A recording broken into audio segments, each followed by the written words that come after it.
Hello dear students, welcome back to your IES. Today we are going to do our lecture number 30 of our polity lecture series in which we are going to cover state legislature. So let's start. First of all, state legislature कहाँ पर mention है? तो article 168 से लेके 212 तक part 6 of the constitution में लिखा हुआ है organization, composition, duration, offices, procedure, privileges, powers और ये सब चीजें स्टेट लेजिस्लेचर की। जैसे हमने पार्लियामेंट चैप्टर पढ़ा था, ये उस चैप्टर के कुछ सिमिलर ही होगा। ठीक है, तो आप उन चीजों को रिलेट करते चलना। ठीक है, लेकिन कुछ डिफरेंसेस भी होंगे, वो भी हम आगे पढ़ते हैं। ऑर्गेनाइजेशन स्टेट लेजिस्लेचर का कैसे होता है? एक तो इसमें कोई यूनिफॉर्मिटी नहीं होती ऑर्गेनाइजेशन में। ठीक है, मोस्ट ऑफ द स्टेट्स जो है उनके पास यूनिकैमरल सिस्टम है, बल्कि अदर्स के पास बाई कैमरल सिस्टम है एट प्रेजेंट। ठीक है, ओनली 7 स्टेट्स है जिसमें 2 हाउसेज है बाई कैमरल, जैसे कि आंध्र प्रदेश, तेलंगाना, उत्तर प्रदेश, बिहार, महाराष्ट्र, कर्नाटका, जम्मू एंड कश्मीर। और 22 स्टेट्स हैं जिनके पास यूनिकैमरल लेजिस्लेचर है, लेजिस्लेटिव काउंसिल है, जो कि है हमारी। ठीक है, तो वो है अपर हाउस और जो है विधानसभा। तो ये लोअर हाउस होता है उनका फर्स्ट चैम्बर। कॉन्स्टिट्यूशन जो है प्रोवाइड करते हैं एबोलिशन या फिर क्रिएशन लेजिस्लेटिव काउंसिल की स्टेट्स में।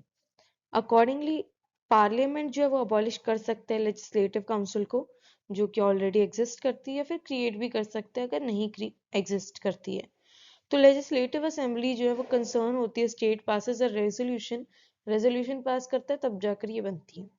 आइडिया है सेकंड चैम्बर का क्या है, वो क्रिटिसाइज किया गया था कॉन्स्टिट्यूएंट असेंबली के द्वारा इस ग्राउंड पे कि वो रिप्रेजेंटेटिव नहीं है लोगों की, वो डिले कर देती है लेजिस्लेटिव प्रोसेस को और एक्सपेंसिव बनाती है इंस्टीट्यूशन चलाने को।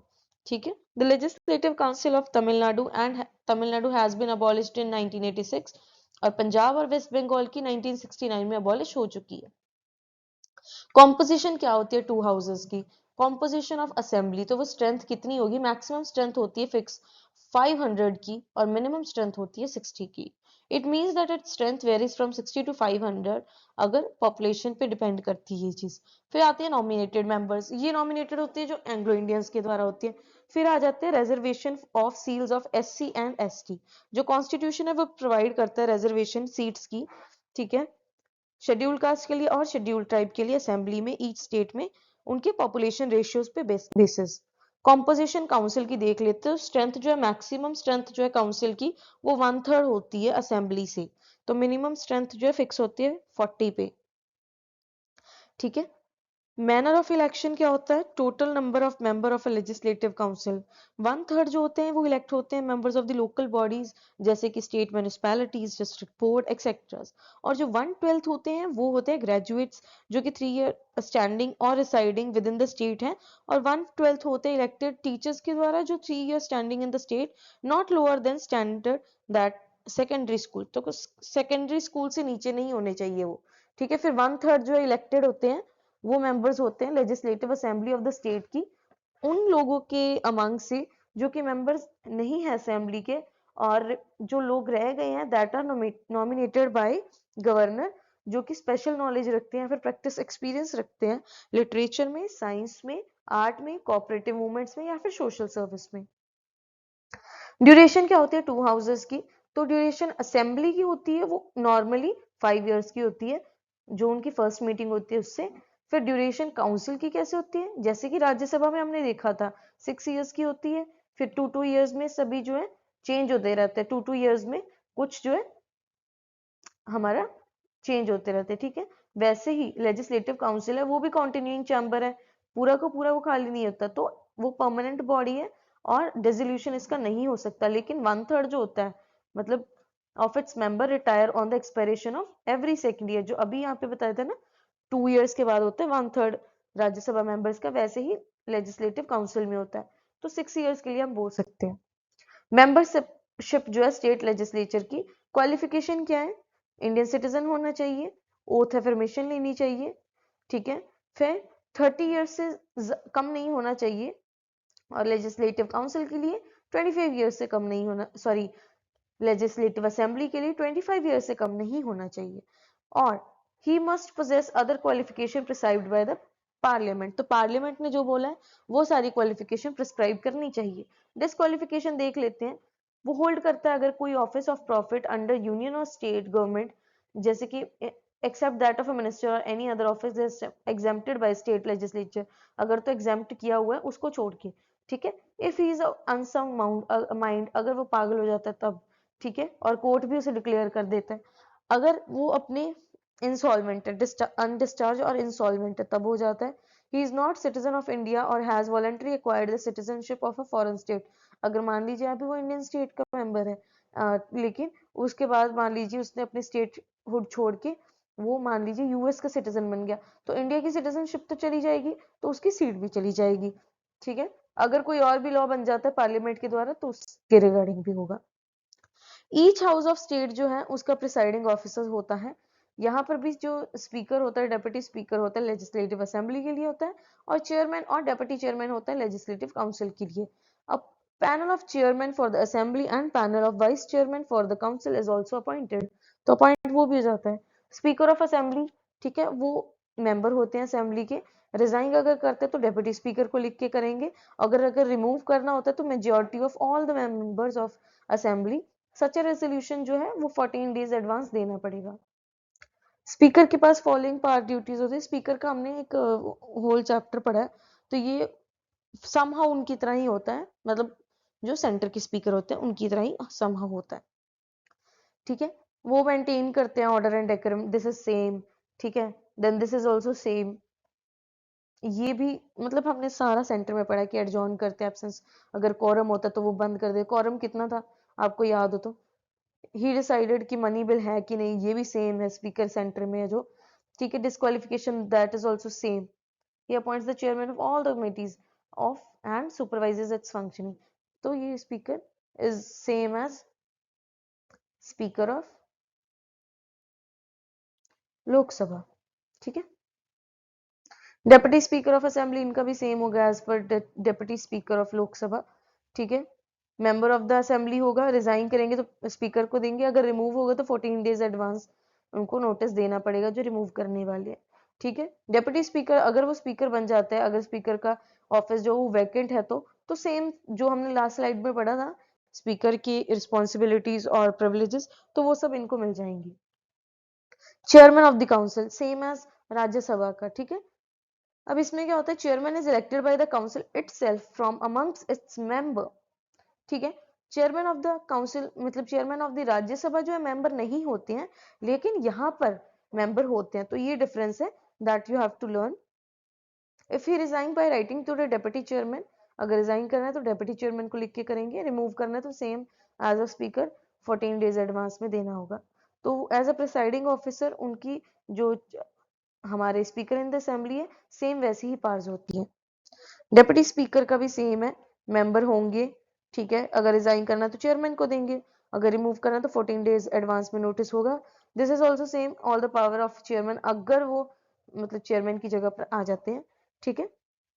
अगर चेयरमैन ऑफिस में वेकेंट, ऑफिस उनका वेकेंट है तो चेयरमैन नॉमिनेट करते हैं उनके मेंबर्स में से, ठीक है, vice chairman, any of them can preside over the council in the absence of chairman of the deputy chairman. तो session of the state legislature, sessions देख लेते हैं।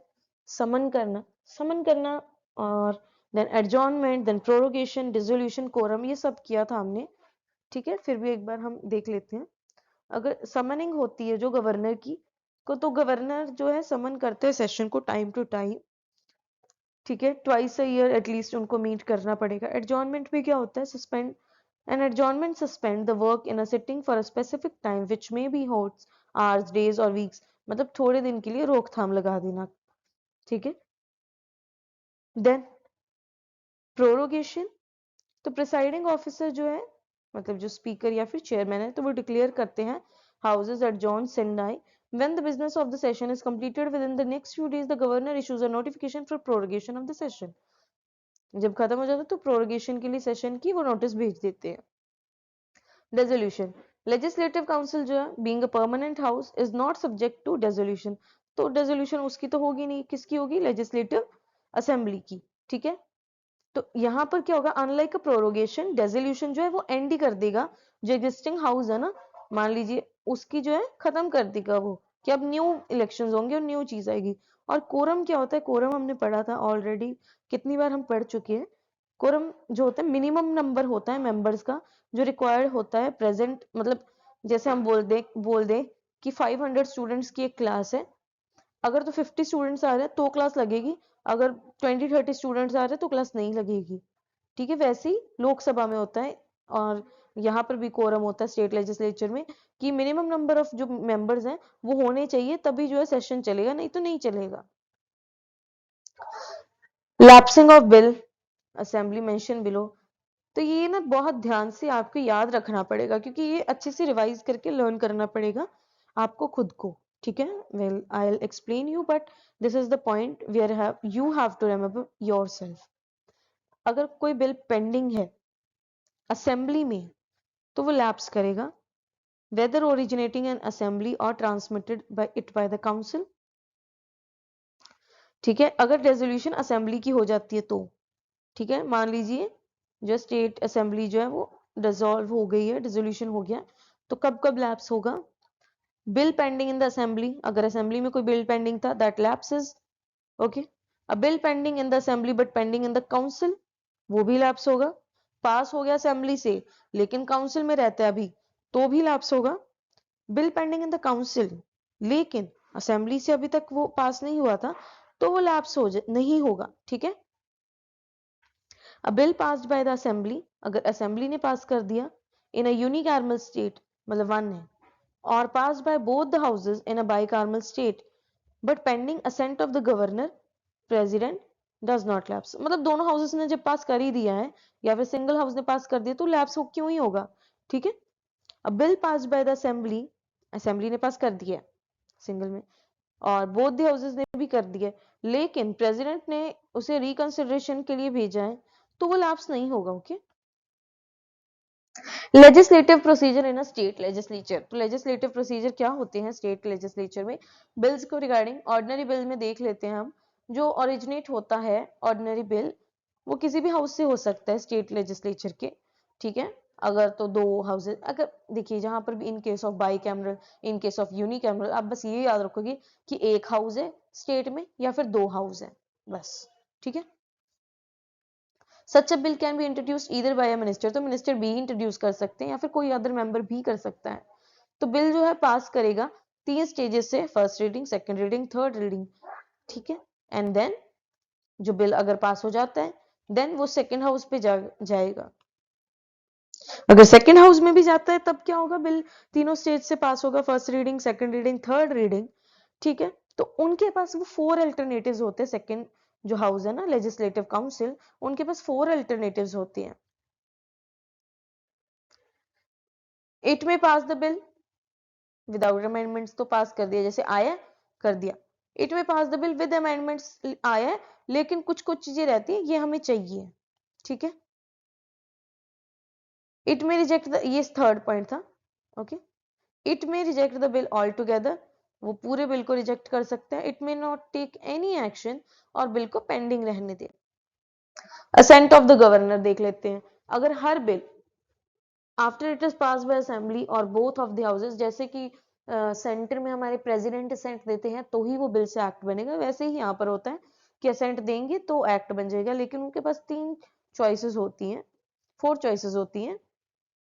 He may give assent to the bill, withhold कर सकते हैं, reconsideration के लिए भेज सकते हैं, या फिर रिजर्व बिल कर सकते हैं प्रेसिडेंट के लिए। ये हमने ना गवर्नर के चैप्टर में बहुत ही ज्यादा डिटेल में किया था, तो there you can see if you can't remember.